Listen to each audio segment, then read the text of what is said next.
এখানে মিম সাকিন তার বামে ইয়া অক্ষর, গুণনা করা যাবে না। আবার মিম সাকিন তার বাম পাশে আইন অক্ষর, গুণনা করা যাবে না। মিম সাকিন তার বাম পাশে দাল অক্ষর, গুণনা করা যাবে না। আমরা জানি কোরআনে নুন সাকিন এবং মিম সাকিন অধিকাংশ ক্ষেত্রেই গুণনা হয়। তো কখন গুণনা হয় তা ডিসাইড করার জন্য আমাদেরকে বাম পাশের অক্ষরটা দেখতে হয়। শুধুমাত্র ওয়াজিব গুণনার ক্ষেত্রে আমাদের বাম পাশের অক্ষরটা খেয়াল করতে হয় না, কিন্তু যখন নুন সাকিন এবং মিম সাকিনে গুণনা করতে হয় আমাদের সাকিনের ক্ষেত্রে, সেই ক্ষেত্রে আমাদের তার বাম পাশের অক্ষরটা দেখতে হয়। আজকে আমরা দেখব মিম সাকিনের বাম পাশে কোন দুইটা অক্ষর পেলেই শুধু গুণনা করতে হবে, আর কোনো অক্ষরে গুণনা করা যাবে না। তো আসুন সরাসরি কম্পিউটার স্ক্রিনে চলে যাই। ক্লাস নাম্বার 57, তাজবিদ শিক্ষা। 27 নং তাজবিদ, মিম সাকিনে ইজহার অর্থ গুণনা ছাড়া পড়া। তো আমি আপনাদেরকে প্রথমে বলেছি গুণনা করা, আর এখানে বলতেছি গুণনা ছাড়া। তো গুণনা ছাড়া অক্ষরগুলো যদি আমরা জানি তাহলে কিন্তু আমরা কোন অক্ষরগুলোতে গুণনা হবে তা আমরা জানতে পারবো। তো এইখানে কিছু উদাহরণ দেখতে পাচ্ছেন।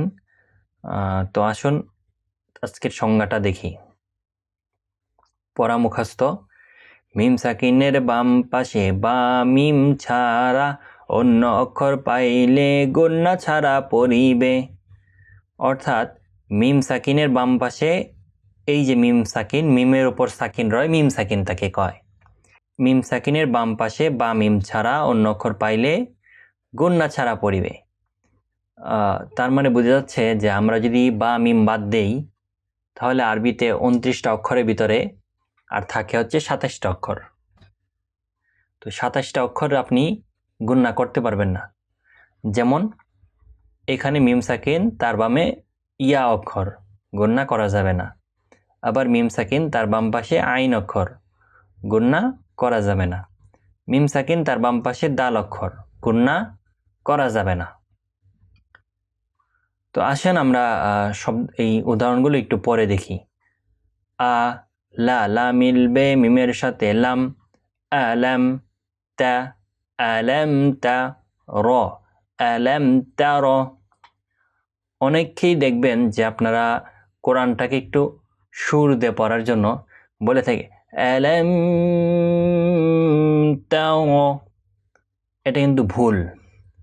শব্দটা হচ্ছে আলাম তা র, আলাম তা র।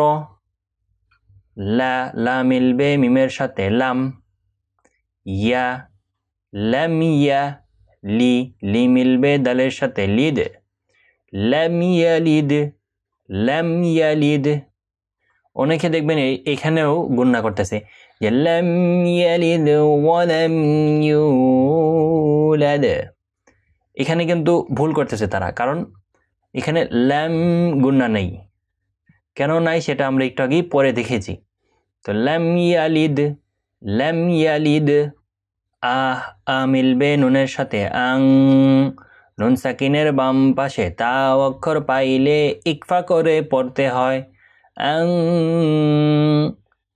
তু মিলবে মিমের সাথে তুম, আং তুম। জবর যদি খাড়া হয় এক আলিফ টানতে হয় বি, আবি।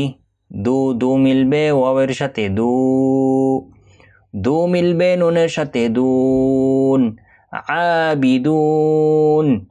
এক আলিফ মাদের বামে সাকিন ধরে পড়িলে 3 আলিফ টানতে হয় আনতুম আবিদুন। তো অক্ষর ওয়াকফে মুতলাক, এইখানে দম ফেলানো ভালো। লা কু মিলবে মিমের সাথে কুম, লাকুম। দি মিলবে ইয়ার সাথে দি, জেরের বামে ইয়া সাকিন এক আলিফ টানতে হয় লাকুম দিনু। কু মিলবে মিমের সাথে কুম, লাকুম দিনুকুম, লাকুম দিনুকুম। এখানেও দেখবেন অনেকে আছে লাকুম দিনুকুম, এখানে কিন্তু গুণনা নাই, শব্দটা হবে লাকুম দিনুকুম। তো খুবই সংক্ষিপ্ত একটা লেসন ছিল। আশা করি আজকের এই লেসনটা আপনারা বুঝতে পেরেছেন যে কোথায় মিম সাকিনে গুণনা হবে আর কোথায় গুণনা হবে না। শুধুমাত্র খেয়াল রাখলেই চলবে, মিম সাকিনের বাম পাশে বা মিম পাইলে গুণনা করতে হবে, আর বা মিম ছাড়া অন্য কোথাও গুণনা করা যাবে না। তো পরবর্তী ভিডিও দেখার আহ্বান জানিয়ে আজকের মতো এখানেই বিদায় নিচ্ছি। আসসালামু আলাইকুম ওয়া রাহমাতুল্লাহি ওয়া বারাকাতুহু।